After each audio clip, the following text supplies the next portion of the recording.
ஒரு நாள் மாலை ஒரு இளைஞர் தன்னுடைய பழைய வீட்டை சுத்தம் செய்துகிட்டிருந்தார். பழைய அலமாரியை நகர்த்தும் போது கீழே ஒரு சின்ன மரப்பெட்டி கிடைத்தது. அதை திறந்து பார்த்தபோது அதுக்குள்ள ஒரு பழைய கை கடிகாரம், சில புகைப்படங்கள் மற்றும் ஒரு சின்ன காகிதம் இருந்தது. அந்த புகைப்படங்களில் ஒரு இளம் ஆணும் அவருக்கு அருகில் ஒரு வயதான பெண்ணும் புன்னகையுடன் நின்றிருந்தார்கள். அந்த இளைஞருக்கு அந்த புகைப்படம் யாருடையது என்று தெரியவில்லை. மறுநாள் அந்த புகைப்படத்தை எடுத்துக்கொண்டு பக்கத்து வீட்டில் இருந்த ஒரு வயதான அம்மாவிடம் சென்றார். புகைப்படத்தை பார்த்ததும் அந்த அம்மா சில நொடிகள் பேசவே இல்லை. பிறகு கண்களில் கண்ணீருடன், இது என் கணவர் ன்னு சொன்னாங்க. அவர் இறந்து பல வருடங்கள் ஆகிவிட்டது. அவர் உயிரோட இருந்த காலத்துல எடுத்த இந்த புகைப்படம் என்கிட்ட கூட இல்ல, எங்க தொலைஞ்சதுன்னே தெரியல ன்னு சொன்னாங்க. அந்த இளைஞருக்கு அப்போதுதான் அந்த பெட்டியின் மதிப்பு புரிந்தது.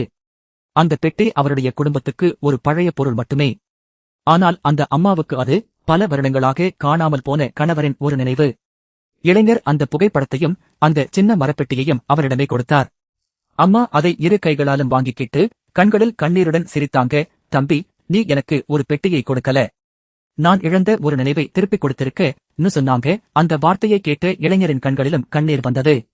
சில பொருட்கள் நமக்கு பழையதாகவும் தேவையில்லாததாகவும் தெரியலாம்.